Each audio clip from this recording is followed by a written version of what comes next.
30 years of marriage to BAIS. Everyone knew he was a devoted husband. He loved me for decades. As deep as ever. But when he learned of Lavinia's death, he jumped from the 18th floor.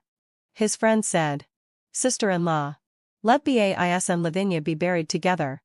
BAIS loved Lavinia for 35 years. But because of guilt, he was forced to marry you and separated from his lover. Our adopted daughter, who we raised for 18 years, also said, "Mom, hadn't fulfilled my obsession. This was Dad's wish. Let's respect it and let him be with his true love after death." When I opened my eyes again, I saw BAIS, who had killed someone while defending Lavinia. And I quietly called the police. This time, the sewing machine was for him to step on by himself. I turned and held the hand of the man who had protected me for my entire life. "Jaden, let's go home." On our 30-year wedding anniversary, BAS was sitting in front of the TV, intently watching his favorite entertainment news. I heard the media report. Movie star Lavinia passed away this morning at 1000 a.m., aged 55. Lavinia's last words were that her greatest regret in life was not being able to be with the one she loved. Suddenly, the teacup slipped from BAIS's hand and shattered. I jumped in shock. And when I looked up, I saw him staring blankly at the TV screen. His eyes red. I followed his gaze and saw a black and white photo of a woman on the screen. Her face seemed familiar, but I couldn't recall where I'd seen her. I softly called his name and reached out to hold his hand. "BAIS?" He suddenly shook me off, as if he had touched something filthy. "Don't touch me." I froze, staring at my rejected hand, feeling lost. In the 30 years of our marriage, BAIS had never treated me like this. Everyone knew he was famous for pampering me, loving me with all his heart, year after year. At dinner, although he wore a faint smile, those eyes, which I had known for 30 years, clearly contained deep sorrow. I tried to comfort him again, but he avoided me. Late at night, he put on that old shirt, now faded but that he couldn't bring himself to throw away, and silently left the house. I followed him anxiously and found that he had once again gone to the rooftop of our university. This was the place he always went to when he felt down. Seeing him standing there, I felt a wave of fear in my heart and called out to him. At that moment, he suddenly turned around, the corners of his mouth slightly raised as he said, "Zara, how many years have we been together?" I blurted out, 35 years. He lowered his head and muttered, "Turns out I've kept her waiting for 35 years. Zara. This time, I don't want to make her wait anymore." Then, what type was I? In the blink of an eye, he jumped from the 18th floor. My scream cut through the night. I was paralyzed, unable to move. After BAIS was cremated, I still couldn't believe he was really gone. Our adopted daughter, Eloan, found a drawer full of yellow photos, faded letters, and a star-shaped hairpin in BAIS's study. There was also an old pocket watch that he always carried with him, which, when opened, showed a close-up photo of him and another woman. Everything had been carefully preserved, and it was clear that he had cherished it all. Was this his first love? In an instant, I remembered that afternoon's entertainment report. The movie star Lavinia had passed away. The young face on the screen seemed to match. Eloan, looking at the photos, had tears in her eyes. "Mom, this is what true, everlasting love looks like. How touching it is that these two people, so in love, couldn't be together." At that moment, the door opened. It was Cale, BAIS's childhood friend. His eyes were red, his voice hoarse. "Sister-in-law, let BAIS and Lavinia be buried together." BAIS loved Lavinia for 35 years. But because of guilt, he was forced to marry you. These two people, who loved each other, had to be separated. Now that he's gone, let him go free. He lived a life full of regret, marrying someone he didn't love. I felt as if I had been struck by lightning. My ears rang. Eloan began crying loudly, begging, "Mom, this is Dad's wish. Let's do as he wanted and let him be with the one he loved in the afterlife." I numbly walked back to my room, unable to hear anything else they said behind me. It turned out that the rooftop, which he had visited so often, Was the place where they first kissed and fell in love. She told him she liked him in a white shirt. And so, he began to wear only white shirts. That faded shirt he couldn't bear to throw away was also a gift from her. The daily news reports and notifications on his phone were just so he could keep track of her. The more I thought about it, the more it felt like my husband. The man I had slept beside for decades was a stranger, hiding so much from me. A chill ran down my spine. I wiped my tears and returned to the study. As I reached the door, I heard a conversation inside. Eloan. You are BAIS and Lavinia's biological daughter. Your name was chosen by BAIS because it reminded him of your mother. I froze. As if struck by lightning. When your mother went to prison for those 3 years, BAIS and your biological mother were together. That was the happiest time of their lives. It was during that time that your mother became pregnant with you. Later, your mother's health was too weak to care for you, so she sent you to your father. After that, your father only had you as a child. That was his promise to Lavinia. Your father always loved your real mother, and he married your current mother out of guilt.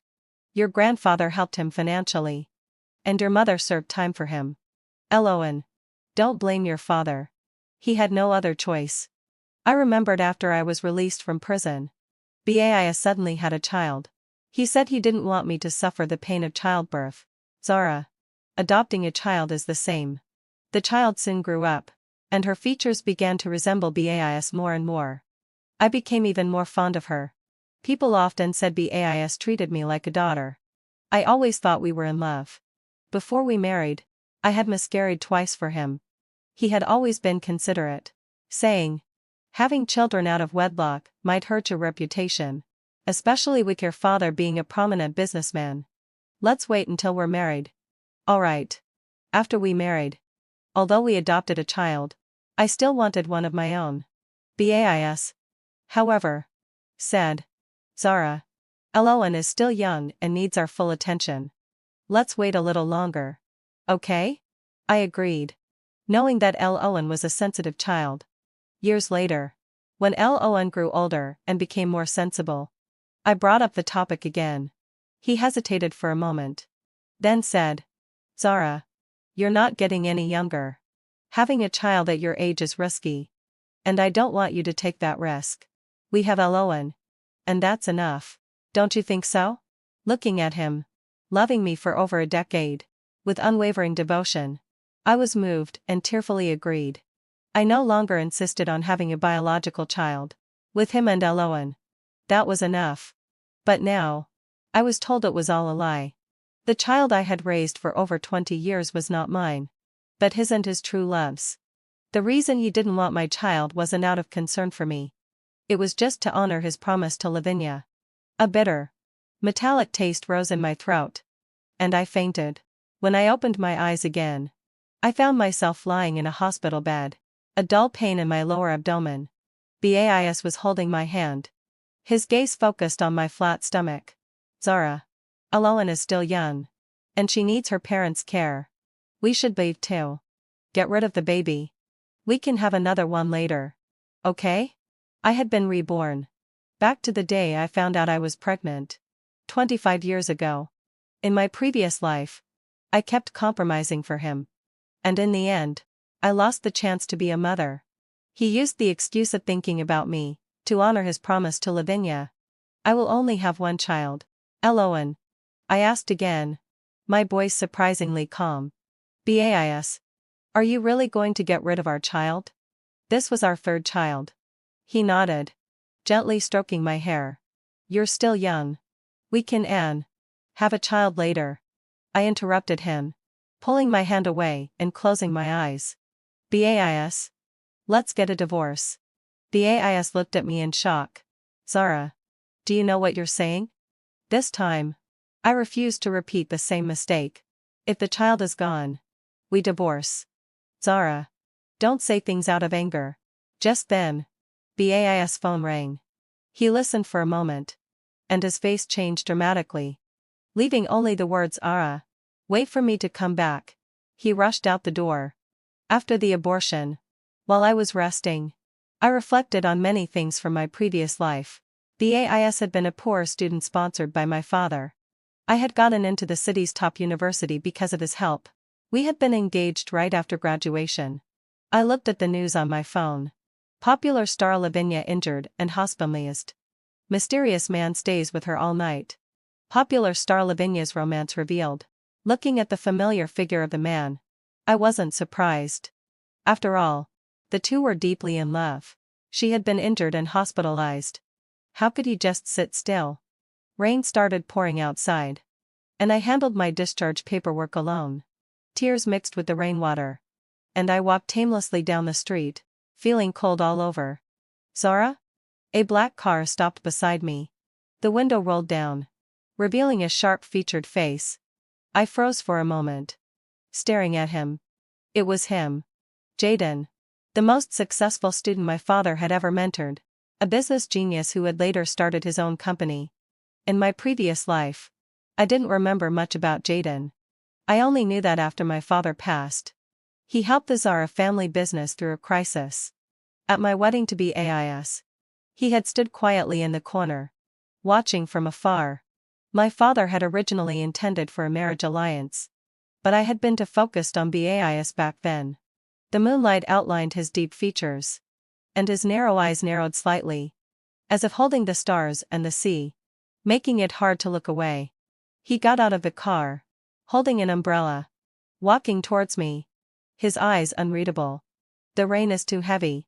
Let me give you a ride. Inside the car, the heater was on full blast. Jaden handed me a clean towel. Dry your hair. Don't catch a cold. I asked Jaden to take me to a property under BAIS name. Late at night, through the large glass windows, I watched the warm scene of a family of 3 inside. Even though I already knew, my heart still felt like it was being pierced with ice. I approached, gently pushing the door that hadn't been fully closed, making the gap wider. I heard the laughter and chatter inside. BAIS. Thank you for bringing Owen to see me. I'm so happy. This was my debt to you. I promised to marry you, and never did. I'll do everything I can to make up for it. Okay? Lavinia hesitated. Then, went out a low sigh. Can I see him a few times a month? To satisfy the wish of a mother? You know, I will only have one child. Owen. Is that okay? Jaden? BAIS, back was to the door. After a long silence, he finally spoke. You are his biological mother. Of course you can. But I have a condition. This matter must not be known to Zara. Your father did me a great favor. Even though I don't love her, I will always treat her well. Can you understand? A pale flash passed over Lavinia's face. Okay, heading till Celebrate session. I understand. She staggered. And BAIS quickly caught her. Are you okay? Are you all right? His voice couldn't hide the concern and urgency. Lavinia collapsed in BAIS' arms, clutching his clothes tightly. Her face was pale, and her voice weak. BAIS. Can I hear and call me Mom, just this once? Ellen was happily playing with her new Barbie doll when her father called her over. To make her call a stranger, Mom. She didn't understand and asked BAIS why. Daddy. I already have a mommy. My mommy is at home. Why should I call someone else mommy? Because this aunt has a child who looks just like you. But her child isn't around. Can Owen fulfill this wish for her? Owen hesitated and quietly called out. Mom. BAIS reminded her again. Owen. What happened tonight is a secret between us. Don't tell mommy. Okay? Owen didn't understand, but I don't have secrets with mommy. After she walked away, Lavinia raised her hand to touch BAIS' face. He gazed at her, their eyes locking, the atmosphere instantly becoming intense. Their bodies, already close together, seemed to ignite further, breaths entangled, lips brushing. The heavy panting grew louder. When BAIS pulled away from Lavinia's lips, he gently wiped the dew from her swollen, red lips. Lavinia's eyes followed his every movement. She reached up and grasped his hand on her lips, tentatively asking, BAIS. You visit me often. And you bring Owen to see me. I'm already satisfied. I don't ask for a title. And I won't destroy your marriage with Zara. As she spoke, Lavinia couldn't help but cough a few times. Bais looked at her. His eyes filled with pity and guilt. He pulled her into his arms, as if she were a fragile treasure. He looked as though he wanted to bear her pain for her, urgently saying, "Don't take such dangerous roles again. Even if you do, don't do it alone. There's always a stunt double." I clicked to stop the recording, put my phone away, and directly pushed open the door. I had interrupted their tender moment. "Well said. I don't ask for a title. And I won't destroy anyone's marriage." I clapped my hands as I entered the living room. Both of them turned pale when they saw me. "Zara. How did you get here?" Bais stood up suddenly. "Did you follow me?" I could say I was just out for a walk and happened to run into my husband having an affair. Would you believe that? I scoffed, pulling out the divorce agreement I had already prepared. "Bais. I understand you. You don't need to marry me because of my father's favor. Today, I'll be a good person and help you. You and Lavinia can be a proper family together. All you have to do is sign this divorce agreement. And we'll be clear of each other. I won't hold any grudges. Your share of the property will be intact." Bais looked at me blankly, his eyes full of disbelief. "Ara, do you really want to divorce me?" "Yes." "Bais. Zara, am not someone who can't live without you. Zara, if this is really what you want, then I'll sign." He picked up the pen and signed the agreement. At that moment, my heart died completely. Once upon a time, my whole heart and mind had been filled with him, and I had wasted my whole life on him. Now, fate had given me a second chance. I would stop the damage in time. As I walked out with the divorce agreement, Eloan suddenly ran over and hugged my leg. "Mom, hadn't felt my obsession. Are you going home?" "I want to go home with you." I crouched down and looked at this child, whom I had once poured all my maternal love into, feeling mixed emotions. "Eloan, you have to listen to Daddy from now on. Stay with Daddy. Okay?" She blinked. And I saw her. The same as the girl in my past life who had begged me to let Bais and Lavinia be together in death. What about Mommy? What will happen to Mommy? I fought back the tears, gently pushing her away and closing the door. The child's cries came from behind the door, heartbreaking. At the gate of the community, Jaden's car was still parked there. He stood by the car, and when he saw me come out, he immediately opened the umbrella and walked toward me. My voice was hoarse. "Jaden, please take me back." Behind me, Bais chased after us, holding a crying Eloan in his arms. "Zara, can you really bear to leave Eloan?" I didn't turn around. "Her biological mother is here. Isn't she?" Bais's gaze landed on Jaden. His expression darkened. "Zara. Who is he?" "My friend." I opened the car door. His voice was filled with anger. "I didn't know you had become so close with a friend like him. I didn't know when you became so close with a big star either." I sneered, then turned and got in the car. Through the rearview mirror, I saw Bais holding a tearful Eloan, but his gaze was fixed on our direction. At that moment, I knew everything was about to change. My chest felt hollowed out, but strangely, there was also a twisted sense of satisfaction. Jaden's house had floor-to-ceiling windows, offering a view of the city lights. He handed me a cup of hot tea. I held the cup and felt the warmth seep into my palms through the ceramic. "You can stay in the guest room tonight," he said, standing 3 steps away from me, maintaining a perfect distance. "Let me know if you need anything." I looked up at him. Raindrops dripped from his hair and slid down his neck into his shirt collar. He noticed my gaze, and his Adam's apple moved slightly. "Thanks." I averted my gaze. "But I'll go back to the old house." Jaden frowned. "You're not in a good state right now. Precisely because of that." I put the cup down. "I can't stay here." The air froze for a moment. Jaden's eyes darkened, and he took a step forward, his faint cedar scent enveloping me. "Zara, what are you afraid of?" My heart started racing. This man is too dangerous. He can see through all my facades. I stepped back, pressing against the floor-to-ceiling window. "I'm not afraid. Are you afraid I'll treat you like Bais did?" He stepped closer. his palm pressing against the glass beside my ear. Or are you afraid of yourself? My breath quickened.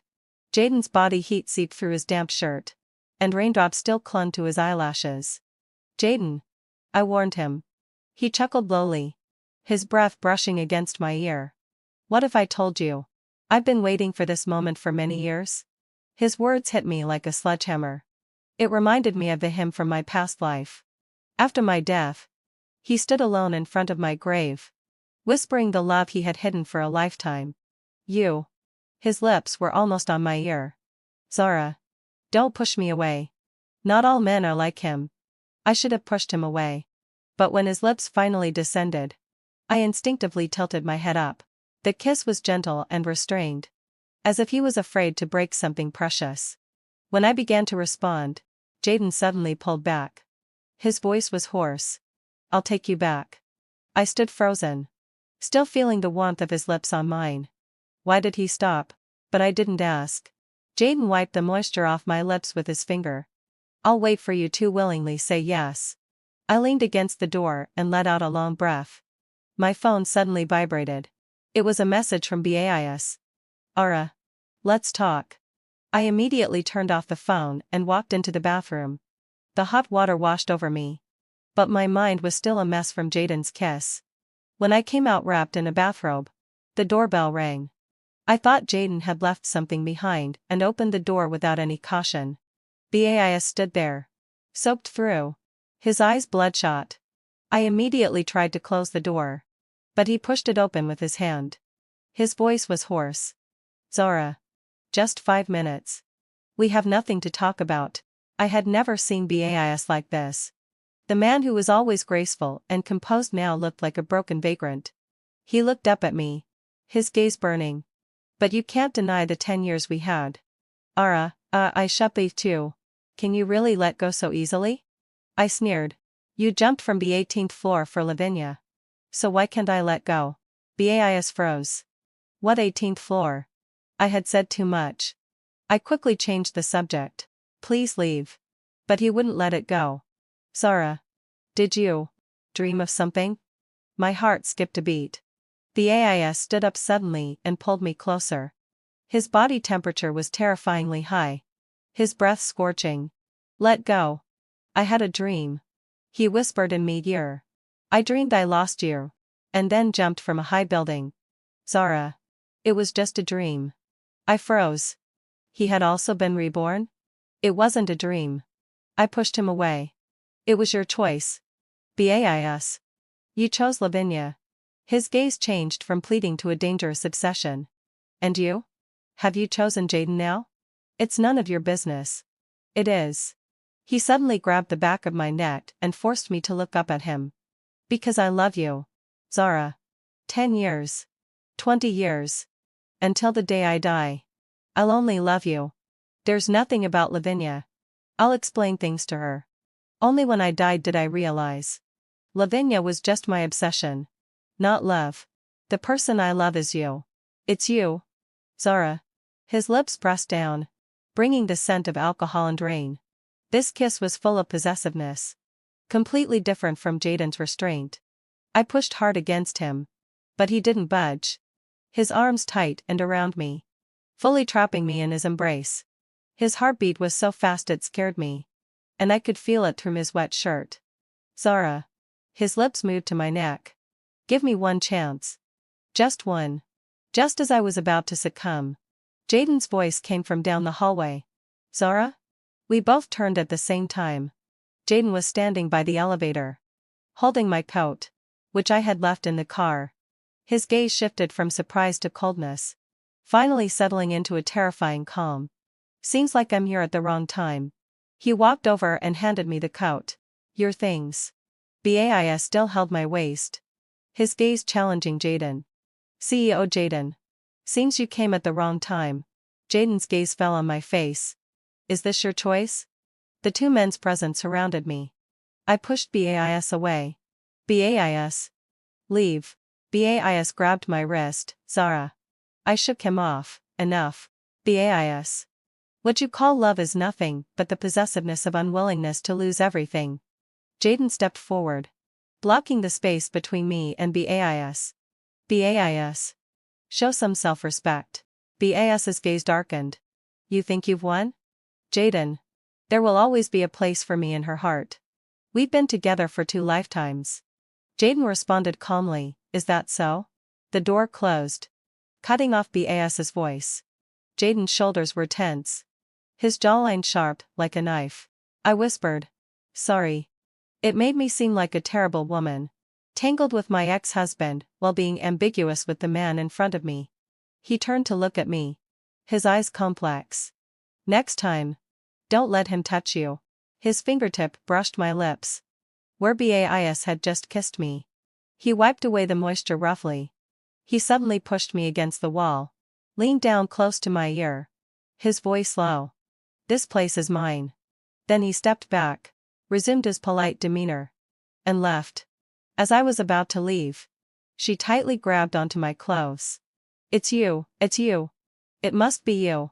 I'm going to kill you. So BAIS and I can be together forever. And no one will be able to separate us again. I didn't even realize when she had pulled out a sharp little knife. There was no time to dodge. I watched helplessly as the knife was swung at me. In the next second, a figure appeared out of nowhere and grabbed the knife with his hand. Blood immediately spilled from his palm. Lavinia. Are you crazy? BAIS pushed her forcefully to the ground. BAIS. You're here. Lavinia fainted as soon as she spoke. BAIS stood still, staring at Lavinia, who was now lying in a pool of blood beneath him. In my past life, this moment was when someone had attacked Lavinia, and BAIS had frantically charged forward, stabbing the person to death. I had taken the blame for him, claiming that I was the one who killed them. But this time, the timeline had shifted. Lavinia had lost the child she was carrying, just 1 month along. BAIS. It's my fault. I didn't protect our child well enough. BAIS stood up, silent, his mind somewhere else. After a long pause, he finally spoke. Lavinia. I've already made it clear to you. The one I love is Zara. I've given you all the resources you wanted. And I've paid for Eloan's support. After this, we have no more ties. If you hurt Zara again, I won't let you off. You better think about that. 3 months later, I was working late at the office. The rain was pouring down. When I reached the garage, I saw BAIS again. Over the past 3 months, he had appeared in front of me countless times, always with some excuse, acting as if he had become a different person. No matter how harsh I was with my words, he accepted them all. It was truly infuriating. His voice was low. Let me give you a ride. I turned around and started walking away. He immediately got out of the car and chased after me, grabbing my wrist. Let go, I said coldly. His thumb brushed against my wrist bone, the touch unbearably hot. Zara. I've already confessed everything to Lavinia. I won't see her again. And Eloan. I've given her back to you. If you want, we can have another child in the future. How about that? BAIS. I interrupted him, pulling his fingers off my wrist one by one. There's no future. There's no future for us. A flash of pain crossed his eyes. And suddenly he pushed me against the glass wall. Raindrops fell from his hair onto my face, mingling with his hot breath. How about this? He leaned in closer, his lips almost touching my earlobe. Do you remember our first time was on a night like this? In the car. You were trembling with nerves. And I. Enough. I raised my hand and slapped him. At that moment, a glaring car headlight appeared. Jaden walked over, not even sparing BAIS a glance. I took his hand voluntarily. Let's go home. Behind us. BAIS teeth ground together. Jaden. She slept with me for 7 years. I know every inch of her body. Jaden suddenly turned around and punched BAIS in the face. BAIS staggered back, blood seeping from the corner of his mouth. But he smiled provocatively. What's wrong? Did I hit a sore spot? Jaden leisurely adjusted his cuff. BAIS, mouth stinks. Zara. I don't believe there's no place for me in your heart. I know. You're just mad at me. Right? The car stopped in front of the villa, and the rain grew even heavier. Jaden held the umbrella for me. But the umbrella was completely tilted in my direction. And his right shoulder got soaked. A faint scent of cedarwood surrounded us under the small space of the umbrella, making my heartbeat quicken. "Do you want to come in for a while?" I asked out of nowhere as we reached the door. Jaden's eyes darkened. "Are you sure?" My hand, which was pressing the fingerprint scanner, trembled slightly. As the door opened, he suddenly pushed me against the entryway wall. The umbrella dropped to the ground with a dull thud. "Jaden?" His thumb brushed over my lower lip, his voice hoarse. "I don't want you to see him." Before I could react, he lowered his head and kissed me. My back was pressed against the wall, his knee wedging between my legs, and his hand slid down my waist to my hip, lifting me up forcefully. Instinctively, I wrapped my arms around his neck and my legs around his waist. "Where's the bedroom?" he asked, breathing heavily. I pointed to the end of the hallway. He carried me there with large strides, every step making me feel the heat of his body. Suddenly, the doorbell rang. We froze at the same time. Jaden put me down and adjusted my collar. "Go answer it." Through the peephole, I saw Bais, drenched, standing outside with the file I had left at the office in his hand. "Zara, I know you're home." His voice was slurred from alcohol. "Open the door. Let's talk." Jaden stood behind me, his hand on my waist. "Are you going to open it?" I shook my head, opening the door just a crack. "Put the file down. You can leave now." Bais' gaze passed over me and landed on Jaden in the shadows, his expression turning hostile. "You've already let him in this quickly?" "Bais. Have you forgotten? We're divorced." He suddenly pushed the door open and barged in, the smell of alcohol hitting me. Jaden immediately stepped forward to block me. "Bais. Show some respect." Bais sneered, pulling a velvet box from his pocket and opening it. Inside were a pair of diamond earrings, the same ones he had given me for our 5th wedding anniversary. "Remember these? You said they were the most beautiful gift you'd ever received." He stepped closer. "That night, you wore them. And you were under me." "Shut up." I shook with anger. Jaden suddenly punched Bais in the stomach, and as he bent over, Jaden elbowed him in the back. Bais grunted in pain, falling to his knees.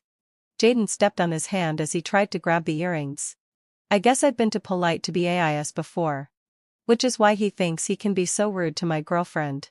Jaden bent down and picked up the earrings, handing them to me with a complex look in his eyes. "Do you want to keep them?" I took them without hesitation and tossed them into the trash. "They're dirty." Jaden's gaze darkened. Without another word, he picked me up in his arms and carried me toward the bedroom. I gasped in surprise as he threw me onto the soft mattress. He undid his tie with one hand, towering over me. "Now, I'm going to cover every trace of him on you." His kisses trailed from my forehead to my collarbone, and every time he reached a spot, he asked, "Did he touch you here?" If I answered yes, he would intensify the pressure until I was gasping for breath. As his fingers brushed over my skin, my body trembled. "So sensitive." He whispered with a low laugh. "How did he touch you here? Like this?" His fingertip lightly grazed my sensitive spot. "Or like this?" I arched my back, my nails digging into his shoulder. "Jaden. Stop." "Stop? You mean don't keep going?" I wrapped myself in a bathrobe and went to open the door. Bais was standing outside, his eyes bruised, holding a stack of photos. They were all taken last night, when Jaden carried me into the bedroom, from outside the floor-to-ceiling windows. "Nice photography skills." I sneered. "Are you planning to post these online?" "Go ahead." Bais's eyes reddened, and his voice was hoarse. "Have you fallen for him?" "Bais," I said calmly. "The moment I found out you jumped from the building for Lavinia, my heart died." He suddenly looked up, his pupils narrowing. "That wasn't true," I whispered. "Whether it's true or not, I no longer love you." "Bais. I'm saying this one last time, I hope you won't bother me anymore. You weren't like this before." Jaden walked over and wrapped his arm around my waist, planting a kiss on my forehead. Bais held the stack of secretly taken photos tightly. his knuckles turning white, as though he wanted to crush them. His gaze passed over me and landed on Jaden. Jaden was only wearing a bathrobe, with my scratches from last night still visible on his chest. Bais's breath hitched, his eyes swirling with repressed anger and pain. He reached out to touch me, but Jaden immediately grabbed his wrist. Bais. Jaden's voice was cold as ice. Please leave. Bais glared at Jaden, his hatred almost spilling over. But in the end, he let his hand fall, his shoulders sagging. Fine. I'll leave, he said in a hoarse voice. When he turned around, his back was hunched, like he had aged 10 years in an instant. But just as he was about to step out of the hallway, he suddenly turned back, his eyes bloodshot, like a gambler betting everything. Zara. If I jump from here, will you forgive me? My heart sank. In my past life, he had jumped from the 18th floor, taking his life for Lavinia. And now, he stood by the railing at the end of the hallway, one step away from plunging into the abyss. Jaden immediately sensed my stiffness, his arm tightening around me, protecting me. Bais. I took a deep breath, my voice cold and hard. Stop pretending. Whether you jump or not has nothing to do with me. Your life is yours to live, and your choices are yours to make. Stop trying to use death to hold me hostage. Bais stared at me blankly, as if he had finally seen me for the first time. Huh. He laughed, but it was more painful than tears. Okay. He muttered to himself. So, you really don't love me anymore. He turned and took one step after another, his back as lonely as if the whole world had abandoned him. Jaden closed the door and pulled me into his arms. Does it hurt? He asked softly, his fingers gently rubbing the back of my neck. I shook my head, leaning on his shoulder and closing my eyes. No, I just think it's finally over. Jaden chuckled softly, kissing the top of my head. Yeah. It's over. Now. You're completely mine. I told my desk mate that I had a dream in which I got pregnant before marriage, was brutally abandoned, and ended up in a tragic situation. My desk mate rushed to cover my mouth. Quick, spit it out. What nonsense are you talking about? I laughed until the corners of my eyes turned red. That wasn't nonsense. Those were the days after I met Blake, and today was the day he confessed his love to me. When I walked out of the classroom door, I stared blankly at the long-lost sunlight. In the 3rd year of my marriage, I was locked in a dark and sunless storage room by Blake like a dog, and I had forgotten what it felt like for the sunlight to shine on my body. Arya, look at your test paper. You made so many mistakes. Is your brain clogged with lard? Sunny grabbed my ear and gave me a good scolding. Looking at her after such a long time, I laughed until tears came to my eyes. It really is clogged with lard. I had been so determined to marry that beast Blake that I even cut off my relationship with my parents. Are you stunned by my scolding? I turned my head and gently wiped my eyes. Sunny was the silly girl. After I died, she actually wanted to die together with Blake. Since God has given me a chance to start over, I can't waste it. When we passed by the basketball court, there were continuous screams coming from inside. Sunny pulled me to join in the fun, but we were separated by the crowd. Looking at the basketball court full of youthful vitality, I couldn't have imagined that this was the beginning of an evil fate. The cheers in the basketball court grew louder and louder. In my eyes, there was only the person wearing a fiery red basketball jersey. Number 18. Which was the number of strokes of my name. I watched him running freely on the court, his eyes constantly searching for something. Until he saw me on platform 2. He showed a bright smile, raised his hand in this direction, and caused countless girls to scream. My gaze followed that bright red figure, and I saw the 2 big characters, Blake, on the clothes, as well as LX. Arya next to the name. He was tall, thin, and had a smiling face. His good looks attracted the admiration of many people. Behind his deep eyes were countless calculations and cruelty. Unfortunately, it was the first time I was attracted to someone, so naturally I didn't listen to the good advice. When the last 3-point shot fell, the basketball court erupted with deafening screams. Blake received the award on behalf of the whole team. When the host asked him how he felt, he held the microphone and looked in my direction. His eyes shining. His breath unsteady. And he shouted out with all his strength. "Classmate Aria, would you like to be my girlfriend?" The crowd boiled over again. I looked indifferently as Blake ran towards me holding a bouquet of fiery red roses. He was sweating all over. And his voice was clear and firm. "Aria, please promise me. I swear I'll spoil you to death in this life." I often wondered how Blake, who was surrounded by admiration, could have taken a fancy to the ordinary me. Later, I realized that it was because I was stupid and easy to manipulate, willing to give up my studies at a good age to make children for him, take care of the housework, and more importantly, because my parents, who had some power, could help him rise to the top. Because of Blake's bold confession, the surrounding classmates started to egg me on. "Promise him. Promise him. Promise him." My gaze shifted downwards, looking at the roses in his arms. They were delicate and beautiful. Such a wonderful thing had become a tool for him to abuse me. He beat me to death. The flower branches scratched my skin. The thorns pierced deep into my flesh. And he choked my neck like a devil from hell, saying that I would never be able to get rid of him in this life, even if I died. "Blake, it's you who won't let me go." I slowly bent down and took the roses from his hand. "Okay. I promise you."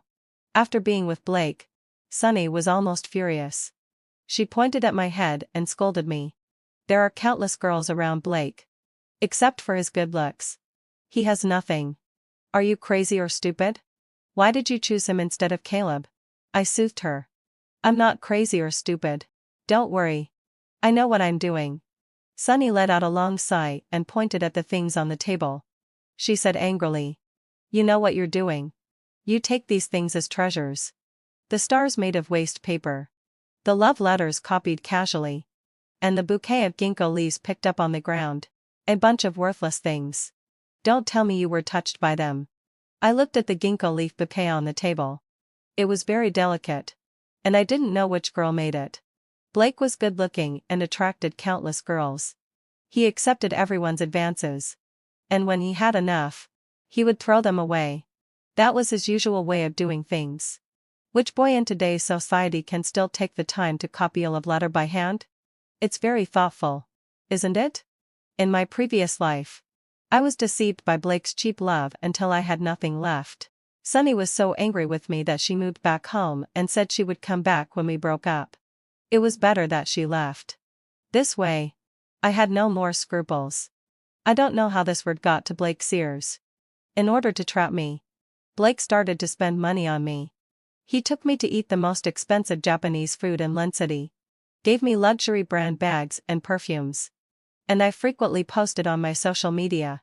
Unlike the cheap gifts in my previous life, I swaggered around in the clothes and bags he gave me, creating an image of Blake as a wealthy second generation who spent a lot of money. This attracted countless girls to flock to him. But only I knew that Blake was penniless, and his living expenses were pitifully small. At first, he won my sympathy by pretending to be miserable, making me willing to support him, rent a house for him, and buy him brand-name clothes. But how did he treat me in the end? He colluded with his mistress to annex my parents' inheritance, and finally forged an accident and burned me alive. So when Blake said that there were problems with his family's business and planned to pretend to be miserable in front of me, I comforted him with all my heart for a long time. But I just didn't give him any money. Blake smiled awkwardly. "It's okay. It's just a small problem." In order to maintain his fake identity as a wealthy second generation, Blake spent more and more time outside the school. He took on many part-time jobs and was so busy that he didn't even have time to write his graduation thesis. But in order to show his meticulous care for me, he was available at any time when I called. He took the initiative to take care of all aspects of my life, washed my clothes by hand, and even climbed over the wall at 3 o'clock in the morning to buy me the milk tea I wanted to drink. I imitated what he had done before and did the things he had done. And then I realized that he hadn't really treated me as a human being. In order to let Blake see a glimmer of victory and also to show my total devotion to him, I gave him a sports scar. He had no idea that the maintenance and fuel costs of the sports car were more than his monthly living expenses. He was overjoyed. His social media accounts were filled with pictures of the car. He even drove it around the school in a showy way. The classmates in the class obviously treated him differently. He enjoyed everyone's admiration and never mentioned that the car was a gift from me. It doesn't matter. To make someone fall, first make them go crazy. I just want to push him onto the throne of a wealthy second generation. I want him to enjoy the superiority of being above others. Once he is in a high position and can't get out of it easily, his fall will be fatal. After getting the sports car, Blake took even better care of me. He made one vow after another of eternal love. I pretended to be extremely touched. While in my heart, I was planning the next step to make him lose his reputation. It was time to find a job in our senior year. And Blake was no exception. I have to say that Blake quickly got into a big company with his good looks. I don't know what means he used, but the female supervisor of the company valued him very much and was just waiting for him to graduate and become a full-time employee. When he received his first month's salary, he transferred all of it to me. With his loyal and affectionate appearance and his vows of eternal love, if I hadn't been deceived once, I would have believed him. After his job was stable, he said he wanted to take me home to meet his mother. But as soon as we got in the car, the phone call from the dean's office came like a death summons. His face turned from green to white in just a few minutes. And he held my hand tightly. "Arya, something's wrong." I pretended to be surprised. "What's the matter?" Blake grabbed his hair.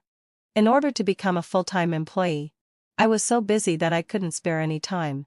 I was on a business trip in another place during the graduation exam. I had no choice but to. "So you hired a ghostwriter? You're so stupid." Blake slapped himself twice. I watched coldly. The so-called not being able to spare any time he mentioned was actually having a wet body party with the female supervisor by the seaside and having a passionate night. However, if he couldn't stand this, there would be something even more exciting later. On the way back to school, Blake received another call. After hanging up the phone, his face turned pale. He stepped on the accelerator to the floor and rushed towards the school. When we arrived at the school, he went straight to the dean's office. And I followed closely behind. The dean's office was crowded with people. And even the dean was there. The counselor's face was livid, and he pointed at Blake with a look of hating iron for not turning into steel. "Blake, you've been reported for thesis fraud." "I didn't." "Counselor, you have to believe me. I didn't." The evidence of the transfer was printed out and placed on the table. Blake couldn't say anything more. He squatted on the ground in the stairwell, in a trance. "Arya, someone is trying to harm me. Someone is trying to harm me." Of course I knew. I was the one who reported him. And I also provided the evidence. I knew he had committed thesis fraud because the money he used to buy the thesis was actually paid by that female supervisor. Because of hiring a substitute for the exam and thesis fraud, Blake was expelled from school. He had studied in the university for 4 years but lost everything. I saw him hide in the stairwell and make a phone call, but he looked pale. I guess that female supervisor didn't protect him either. And he lost the job he had just gotten. Any company wouldn't hire him now. I comforted him. "It doesn't matter. It's just a job. Would you like to work in Zongtai?" Zongtai is a small company with low reputation. But he still didn't want to go. And he didn't have a choice either. Because I had cut off all his retreats.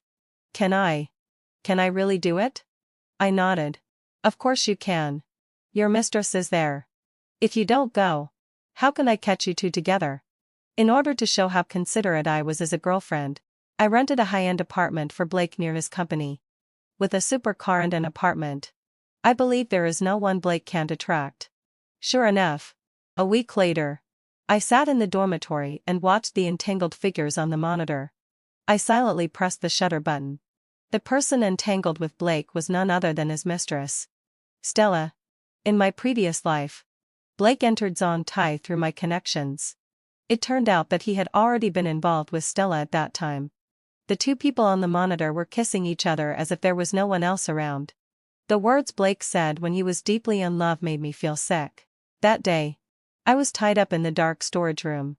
Blake and his mistress swaggered into the bridal chamber that I had brought as a dowry and slept in my marital bed. I heard Blake say with my own ears, "She's like a dead fish in bed. Every time I touch her after the miscarriage, I feel extremely disgusted. Her sagging belly and flabby figure make me lose my appetite completely. The dog leash around my neck was like the iron chain of the king of hell summoning my life. It was getting tighter and tighter. I never expected that the child I had raised for him at the cost of my body would be described so badly by him in the end. I always thought that my miscarriage was an accident. Because my parents suddenly died in a car accident. The huge shock almost crushed me. As a result, I couldn't keep the baby, and I once blamed myself for it. But when I was engulfed by the flames, Blake's mistress smeared and told me that she had replaced my fetal protection medicine, causing me to have a miscarriage. "You don't have to struggle anymore. Don't you want to see your child? I heard it's a fully formed female fetus. What a pity. And now you and your daughter can be reunited." The hand holding the phone gradually tightened, and my fingertips turned white. After learning that Blake had a girlfriend, I became even more generous towards Blake. You can't catch a wolf without giving up a child. Stella isn't stupid either. She wouldn't be with Blake if he didn't have some money. Blake used my money to let Stella experience the life of the wealthy to her heart's content, and also confirmed his image as a rich man. When I pushed open the door of the apartment, the two entangled figures on the sofa quickly separated. When Blake saw me, he looked as if he had seen a ghost, his eyes wide open. But his next action really took me by surprise. With a slap that exerted 80% of his strength, he directly knocked Stella off the sofa. Blake stood towering over her and pointed at the person on the ground. "This is my last warning to you. Stop pestering me. If my girlfriend gets the wrong idea because of your pestering, I will definitely not let you off." His fierce expression was the same as when he used to hit me. Dark and cruel. I pretended to be naive and dull. "Blake, what's wrong? Why are you hitting people?" Blake rushed to my side in a hurry, took my hand, and said earnestly, "Arya, I swear she was pestering me. She even chased me home and tried to seduce me under the pretext of delivering documents. You have to believe me, Arya." I looked at the woman on the ground. Her clothes were disheveled. Her cheeks were swollen and red, and her chest was heaving due to the intense emotional fluctuations. She looked extremely embarrassed. This scene was so very familiar. Every time Blake couldn't find the inheritance left to me by my parents, he would take out all his anger on me. And at that time, Stella would sensibly hand over the belt and, by the way, seal my mouth with tape. They whipped me with the belt until my body was covered in cuts and bruises. They grabbed my head and slammed it against the wall. In the most insane moment, Stella handed Blake a small knife. The sharp dip of the knife sliced through my skin and flesh. In the deathly still space, I seemed to be able to hear the sound of my skin and flesh being cut open and the blood spurting out. Since they hadn't gotten the inheritance yet, they didn't want me to die. They would treat my wounds and give me food. They stepped on my back and forced me to crawl on the ground like a dog and eat that bowl of spoiled rice that had been there for God knows how long. Arya, you have to believe me. I definitely didn't do anything to betray you. Blake's voice pulled me out of my memories. I withdrew my gaze, lowered my eyes, and when I opened them again, I gave him a dull smile. Of course I believe you. Blake called to complain about the newly parachuted in chairman while I was looking at the photos of him and Stella going in and out of hotels. These were photos sent by a stranger. And I vaguely guessed who it was. Actually, even without the photos, I could have guessed. Stella wouldn't break up with Blake so easily. The two of them could endure any humiliation and hardship for the sake of money.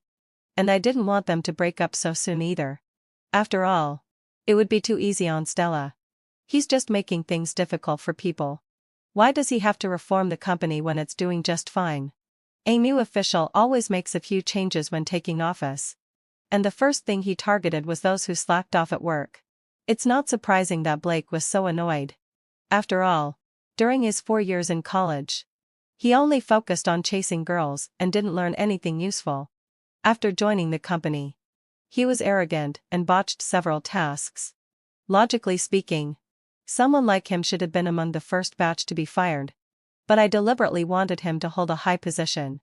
When I went to pick Blake up from work, I accidentally scratched a car. When the other person got out of the car, my heart skipped a beat. Caleb, my childhood playmate. After I died, it was he who insisted on calling the police and even spent a large part of his fortune on my lawsuit. But why did he show up so early this time? President, Blake called out and immediately got out of the car. The instant change in his smiling face was astonishing. He fawned over Caleb, calling him President Caleb one after another, showing extreme flattery. I opened the car door and got out. Seeing his slightly narrowed eyes, I took the initiative. Sir, I'm really sorry. I pretended not to know him. Caleb glanced at me. It's not a big deal. You can go. How can that be? We must cover all the costs. Are you sure you don't need to go to the hospital for a checkup? No need. With these 2 words, Caleb immediately drove away, leaving Blake and me looking at each other in surprise. President Caleb won't be angry, will he? I with great difficulty managed to stay in the company. I won't be fired, will I? I didn't have the time to deal with Blake's unnecessary worries. Caleb gave me a very strange feeling. According to the previous life, he was currently studying business administration in Germany and rushed back to the country as soon as he heard about my accident. But in this life, things were clearly different.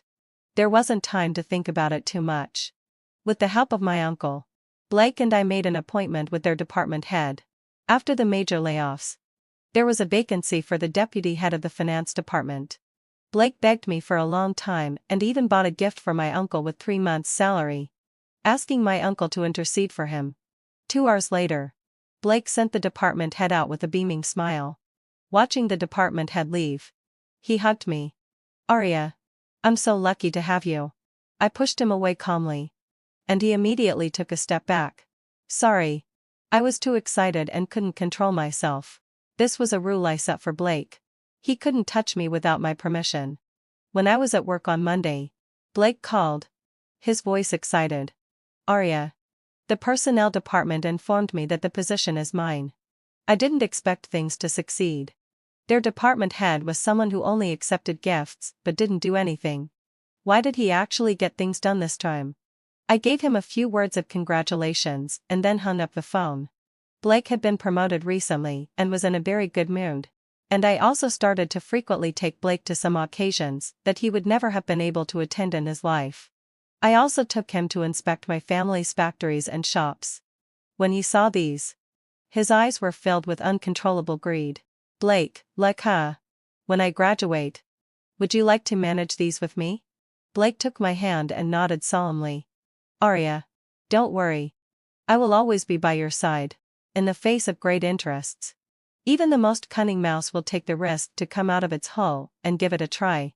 After Blake tasted the benefits of relying on my family's connections, he became even more attentive to me and even offered to visit my parents at their home. The moment he opened his mouth, I knew he was officially starting to make his move. If his being with me before was just for some petty gains, from now on, he wanted everything that belonged to my Arya family. He prepared for a long time, bought a lot of expensive gifts, and entered my home with me. Just like in the previous life, he behaved flawlessly, answered every question smoothly, and his thoughtfulness and tenderness towards me made my parents very satisfied. My parents didn't care about social status or background. They only had me as their daughter and doted on me. So they only had one requirement for their son-in-law, to be good to me. But their precious daughter was brutally tortured to death by this beast. On the surface, I smiled. But in my heart, I was seething with anger. My parents had a very high opinion of Blake. In a family like ours, where we lacked nothing in terms of food and clothing, we especially valued sincerity. And he was very good at pleasing people. He would come to my home from time to time to play chess with my father and would humbly ask for advice about company matters. My father's good impression of him increased a little more. He seemed practical. Besides trying to please my father, he would also go to the flower shed in the suburbs to select my mother's favorite moth orchids. Moth orchids are delicate. He even bought professional books and saved my mother's flowers and plants from danger several times. Every weekend, He would drive my mother to the flower market and they would spend 3 hours there. So there was no need to say how much my mother liked him. The more she saw him, the more she liked him. As for me, Blake was almost like my personal nanny. He would pick me up and drop me off at school. Often come to my home to show off his cooking skills. My mother advised me. Tell Blake to stop. He's our guest. I looked at the figure busily working in the kitchen. Let him do it if he wants to. Why not make use of the free labor? Blake served my family so attentively for a long time until I graduated in June. And then he started to make his move on me. The sun was incredibly bright when we were taking graduation photos. I was wearing my graduation gown and took a lot of photos with the sullen-faced Sunny. Blake and I had been together for almost a year. But every time Sunny saw me, she still had that sullen expression. I coaxed her for a long time before she agreed to take a group photo with me. When there was a commotion in the crowd, I only saw a figure in bright red. A band of 5 people was singing Ease and Chans, Accompany You Through the Long Years. Blake was born with a good-looking face and a good voice, which attracted countless girls. Accompany you. Until this story is told. When the last note faded away, Blake had already walked up to me. A red soccer jersey with the number 18 and LX aria on it, and fiery red roses. He remembered every detail from that time. To anyone, he looked like a deeply affectionate and good man. Arya, I've been waiting for this day for so long. After saying that, he was even moved to the point that his eyes turned red. Last year, I confessed my love to you here. This was the best decision I'd ever made in my life. And today, suddenly, he knelt down on one knee. And the girls around started to scream with envy. Will you marry me, Arya? Coincidentally, heading fulfilled my. I had also been waiting for this day for a long time. He even lowered his head several times to organize his words. And his voice was a little choked. I promise you, marrying me will be a decision you'll never regret in your life. What beautiful words of love. But unfortunately, they were laced with poison. I had only seen that serious look in his eyes when he was choking me and demanding the inheritance. Amid the cheering of the people around, I suddenly felt a burning gaze. He stood out among the crowd. He shook his head at me. His eyes filled with shattered light. But I wasn't moved at all. I lowered my head, looked at Blake, and slowly nodded. I will. After learning that Blake proposed to me, my parents suggested that the parents of both sides meet. Blake didn't expect things to go so smoothly and readily agreed. He quickly asked his mother to come to Lynn City. Blake grew up in a single-parent family, raised by his mother alone. And he had the best relationship with his mother. On the day when the parents of both sides were supposed to meet, Blake was suddenly held up by work and asked me to pick up his mother, Mrs. John, first. In order to establish the image of a good future daughter-in-law, I resolutely took on the task. However, my father was worried that my driving skills were not proficient and that we might neglect the honored guest, so he sent the family driver to pick her up, and then the driver would come back to pick us up. It was a very thoughtful arrangement. But when Blake heard that the family driver was going to pick up his mother, he suddenly fell silent. Blake, are you listening? I hung up the phone and looked at my mother, who had changed 3 sets of clothes. Mom, that Cheongsam looks really nice on you. We waited at home for 2 hours. But we couldn't get through to the driver. Lao Wang. It wasn't until my father's phone rang. After my father hung up the phone, he looked flustered. Arya, call Blake. Something happened to his mother. When we rushed to the scene of the accident, my head suddenly went blank. This place was exactly where my parents had a car accident in my previous life. And even the broken guardrail was the same. My father hurried to find out the situation. The rescue workers informed us. According to the surveillance, the preliminary judgment is that the car lost control. The cause of the loss of control needs to be investigated further. My mother looked surprised. It's impossible for the car to lose control. After we came back from the nursery yesterday, Blake personally sent the car for maintenance. And Lao Wang's driving skills are trustworthy. My mother was still talking, but I was already sweating coldly. Uncle Wang was an experienced driver with 30 years of driving experience. so he was definitely trustworthy. Since there was nothing wrong with the driver, it must be the car. Blake personally sent the car for maintenance. As far as I know, Blake used to work in a car repair shop. I suddenly understood something. In my previous life, Blake arranged an overseas trip for my parents. But on the way to the airport, my parents and the driver died in a car crash. It's hard not to notice the coincidence between the two lifetimes. The car accident back then was not an accident at all, but a man-made one. Blake's goal from the very beginning was my parents' money. So he got rid of my parents through the car accident. And then he illegally imprisoned and beat me. My legs went weak. And I staggered. My face also looked very awful. My mother quickly grabbed me. Arya. Arya. What's wrong with you? At the same time, Blake rolled out of a taxi and crawled to the vicinity of the cordon. Mom. Mom. Ignoring the obstruction of the rescue workers, he desperately tried to cross the cordon. Let me go. My mom is down there. I want to save her. I looked at him coldly. No wonder he didn't say anything when he heard that Uncle Wang was going to pick up his mother. At that time, he must have known that his mother was in great danger. When Mrs. Zhang and Uncle Wang were carried up, they were covered in blood and unrecognizable. Blake knelt on the ground and cried so hard that he almost lost his breath. An invisible stick hit his back heavily, breaking all his bones inch by inch. The intense pain of losing a loved one. Blake, thou cur. It's your turn to taste it. 7. My father paid for a proper burial for Mrs. Zhang and Uncle Wang. And he also personally took us to Blake's hometown to handle the funeral arrangements. But he always felt guilty. And the feeling of guilt haunted him so much that he even fell seriously ill.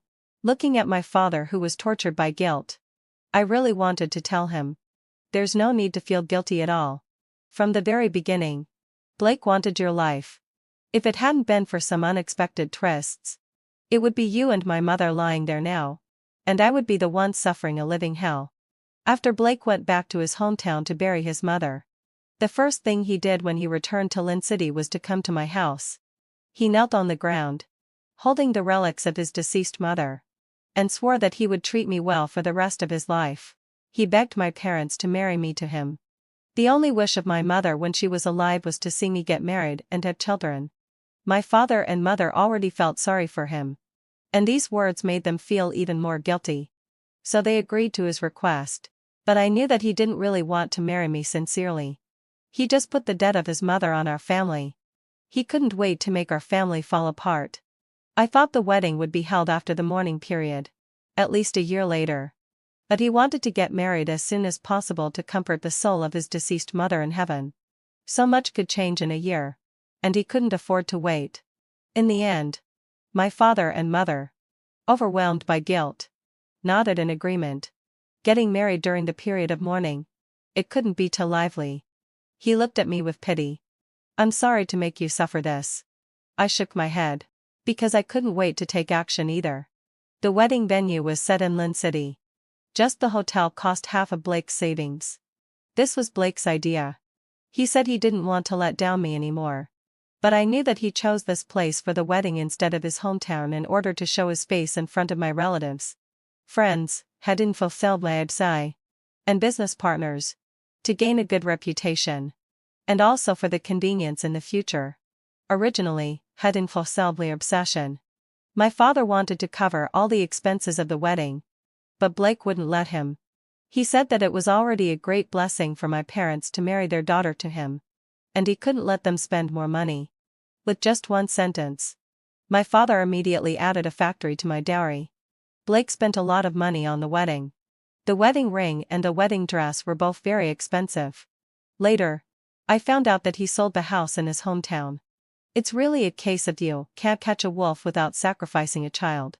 But in the eyes of my parents, they thought even more that Blake was a person worthy of entrusting my life to. On the day of my wedding, my mother, with tears in her eyes, held my hand. After you get married, don't be bossy. Blake is a good boy. Now that he has lost his closest relative, you should comfort and understand him more. What my mother didn't know was that the good boy they talked about, when I lost my parents and my child and was in great grief, quickly sold off the properties and cars under their names. He took the money that belonged to my parents. But he didn't even want to spend a little more money to buy them a better cemetery. The funeral was even more shabby. They had been decent all their lives. But in the end, they still lost their dignity. I closed my eyes in pain and swore that all this would never happen again. Hearing the lively noise downstairs, I knew that Blake and the others were coming up. My mother put the veil on me with tears in her eyes and left the room, looking back 3 times at every step. I sat on the bed calmly, waiting for Blake to come and pick me up. I didn't ask anyone to block the door. I just wanted to go to the wedding venue quickly. There was a big surprise waiting for me there. The door was pushed open. But it wasn't Blake who came in. "Arya, you can't marry Blake." When Blake came up with his entourage, only Sonny greeted them with a sour face. Because Mrs. John had just passed away. My father specifically told me not to fool around and make Blake sad. So after Sonny received 2 big red envelopes with a sour face, she casually pointed with her little hand, and the wedding shoes were found. The wedding was held outdoors. A lawn wedding which I liked. There were peonies, my favorite flowers, placed all around. Even the bridal bouquet was made of peonies. The whole scene was incredibly beautiful. The moment I stepped onto the flower path, my father held my hand and walked step by step towards Blake at the end of the flower path. When he saw me, his eyes actually turned red, and he even shed a few tears. The media I hired quickly captured this moment. The relatives and friends below were almost captivated by his acting skills.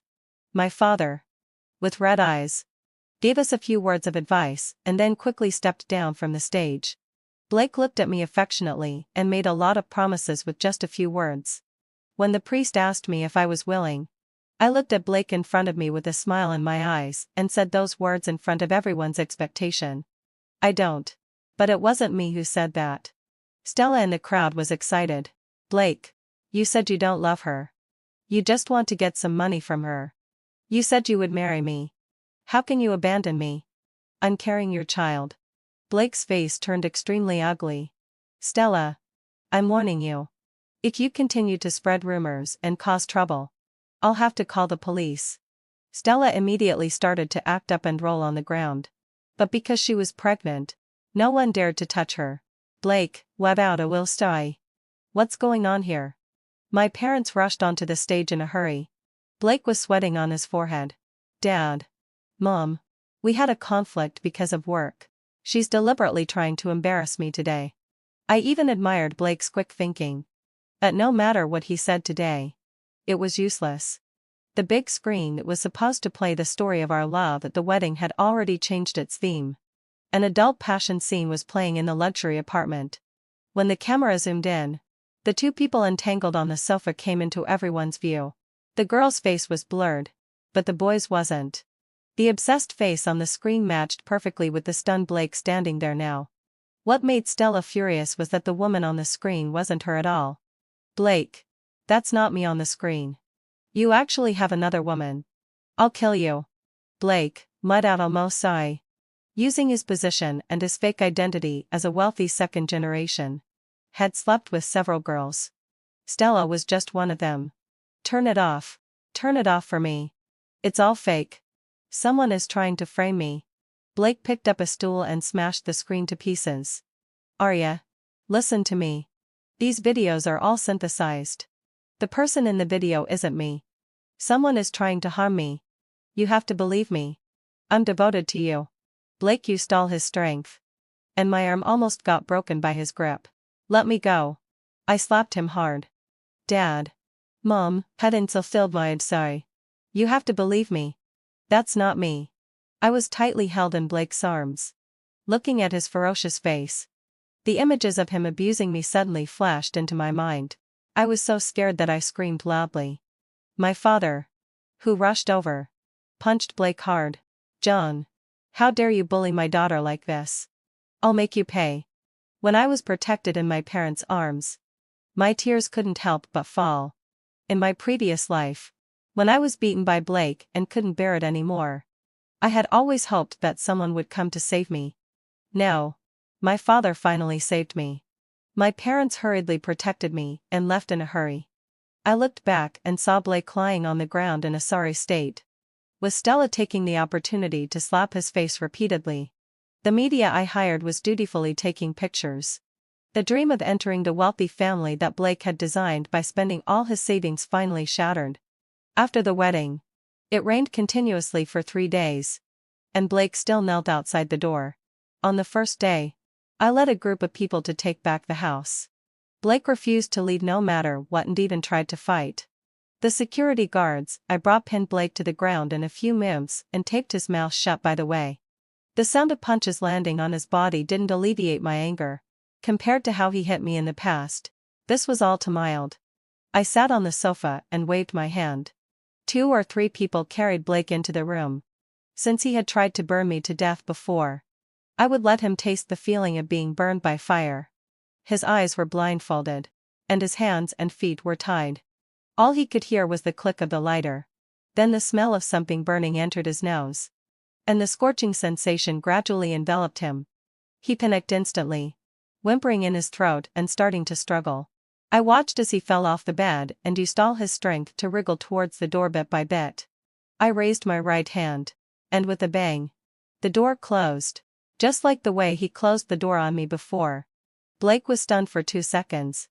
And then suddenly, like a madman, he hit his head against the door, until his head was bleeding, just like I did back then, when his pajamas caught fire. Blake no longer had the strength to struggle. It seemed that he was crying. Looking at his appearance, I just felt a sharp pain in my heart. When I went out, the security guard pointed the fire extinguisher at Blake. A few small heaters and some burned clothes were enough to scare him like this. But he didn't hesitate at all when he set fire to me. When we left, the security guard took the house keys and car keys and, by the way, packed Blake and his belongings, and threw them into the trash can. The uncles and aunts in the community watched as the naked man climbed out of the trash can and immediately started talking about it. This was a heavy blow to Blake, who cherished his face more than anything.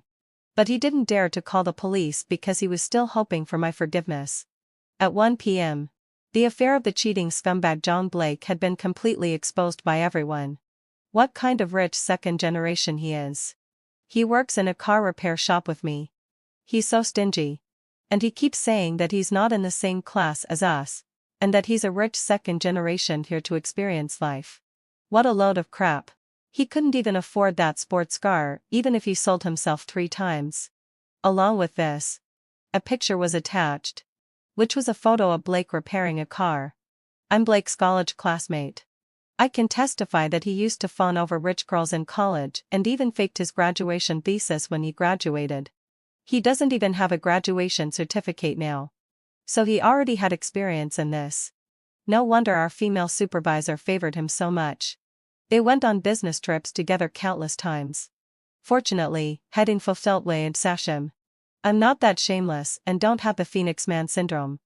With the solid evidence exposed by netizens, and the media following the trend and creating a stir, Blake became somewhat famous in Lynn City. His dream of entering a wealthy family, which had seemed within reach, was completely shattered. Just because of his good looks. He might have really been able to marry into a wealthy family.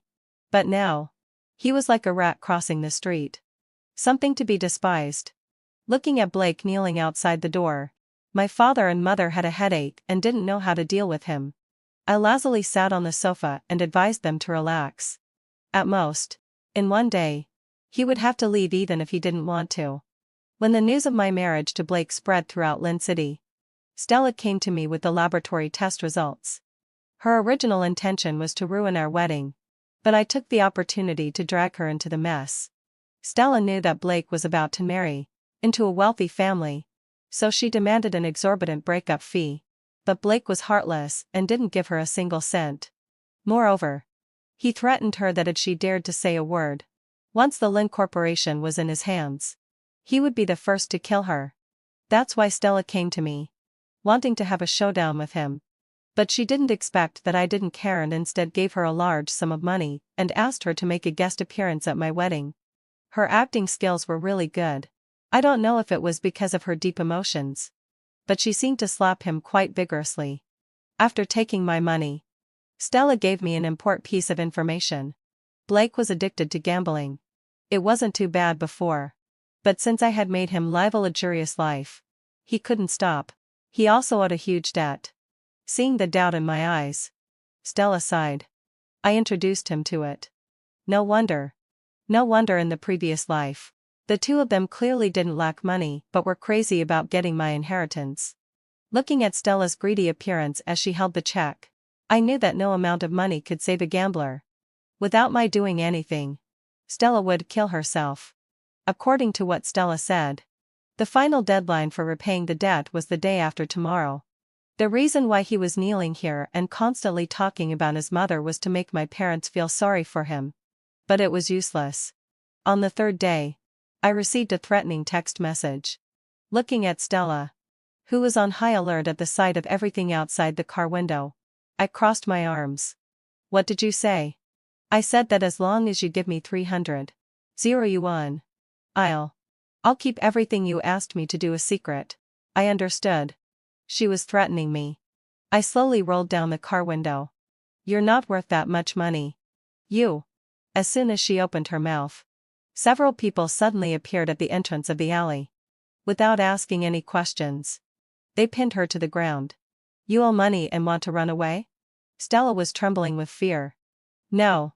I didn't want to run away. I came to ask my friend for money. A bright knife was pressed against her face. Fine. If you can't come up with the money, you know the consequences. Arya. Save me. 300 yuan. I beg you. I'll work like a slave for you. Arya. I'll kowtow to you. I'm begging you. No one could tell that underneath this pitiful appearance was a heart as vicious as a snake's. I gave her a smile. I won't give you the money. The man brought down the knife, and a line of blood instantly appeared on her beautiful face and quickly spread. When the strings of blood dripped down, Stella's painful scream stopped abruptly after just 2 seconds. Will you give the money or not? They actually started threatening me. I snorted coldly and directly ordered the driver to drive away. The reason I gave Stella money was that I knew she would never give up gambling. She wanted to win. So I gave her enough capital to rekindle her addiction and let it get out of control. From the alley behind came one howl and roar after another. I sat in the car and listened quietly. Compared with the pain I felt when I lost my child, this pain was not worth mentioning at all. Blake left in the evening of the 4th day. When I saw him leave, I dialed a phone number. Finally, had fulfilled my desire. It was time to end all this. As soon as Blake transferred the money to his own account, Caleb broke in with the police. He couldn't have imagined that I had personally helped him reach this position just to force him into a desperate situation. What he couldn't understand even more was why the president of the company would suddenly appear here. Of course, it was my doing. On the day of the wedding, Caleb burst into my room, looking at his heartbroken eyes. I suddenly couldn't bear to hide it from him anymore. I told him everything, and he was willing to be my helper. We both knew that the debt collectors were 100 times more terrifying than the police. Given the choice between running away and embezzling public funds, Blake didn't hesitate to choose the second option. But he never expected that before the money even warmed up in his hands, the police would arrive so quickly that he didn't have time to pay back the debt. When he heard that he was going to be in prison and for 5 years, Blake actually smiled with relief. I understood what he meant. He had finally saved his life. But how could I let him stay in prison for so many years? I asked Caleb to represent the company to issue a letter of forgiveness, and also hired a lawyer to keep appealing. With my efforts, Blake's prison sentence was reduced to 2 years. When Blake had been in prison for almost 2 years, I went to visit him. He had lost a lot of weight. As soon as he saw me, he started to repent, saying that he still loved me. I frowned and interrupted his excellent performance.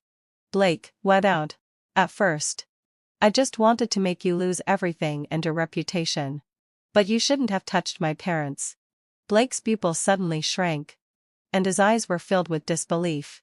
He couldn't believe that the submissive and indecisive Arya could say such words. Was it nice to drive the luxury car? Was it comfortable to live in the luxury house? Was it great to be the supervisor? My words woke him up. Blake seemed to come to his senses, and his voice squeezed out between his teeth. So, it was you who caused all this from the beginning to the end? I shook my head. If you hadn't had other thoughts, you wouldn't have ended up like this. You brought all this on yourself. Blake's eyes narrowed slightly, exuding a dangerous aura. Arya, you should know that I'll be released from prison soon. If you're smart, give me a sum of money immediately. Otherwise, just because you were with me, you'll never be able to get married in your life. As expected of Blake, he never forgot to threaten people no matter what the situation was. Of course I know. This is all my doing. I spent a large sum of money on the lawyer's fees. By the way, did you forget that your creditors are also waiting for you? Don't worry. I'll keep in touch with them for you. When Blake heard these words, his eyes turned red, and he instantly went crazy. When he picked up the stool and hit the glass, I had already hung up the phone and slowly stood up. The glass blocked off all the sounds behind me. My original intention was just to send him to prison, but even fate was on my side. From now on, as long as he still wants to keep his miserable life, he will never be able to leave this prison. As soon as he dares to step out of this prison, that group of people won't let him go. I should have come when he was first imprisoned, but I deliberately chose to come 2 years later today because I also wanted him to feel the taste of having his last hope of life being cut off. Just like back then, when he threw me, who had already crawled out of the fire, back into the storage room and let me be engulfed by the fire and despair. When I walked out of the gate, Caleb was standing beside the car waiting for me. As soon as I got close to him, he hugged me. In his arms, I could always forget all the unhappy things. I don't know how long it had passed, but he slowly said, Arya, can you give me a proper status? Who said I couldn't get married? As early as on the wedding day, Caleb, who suddenly broke in, had expressed his feelings to me. Because of Blake, I had been worried all the time. Caleb indulged me and accompanied me until everything was finally settled today.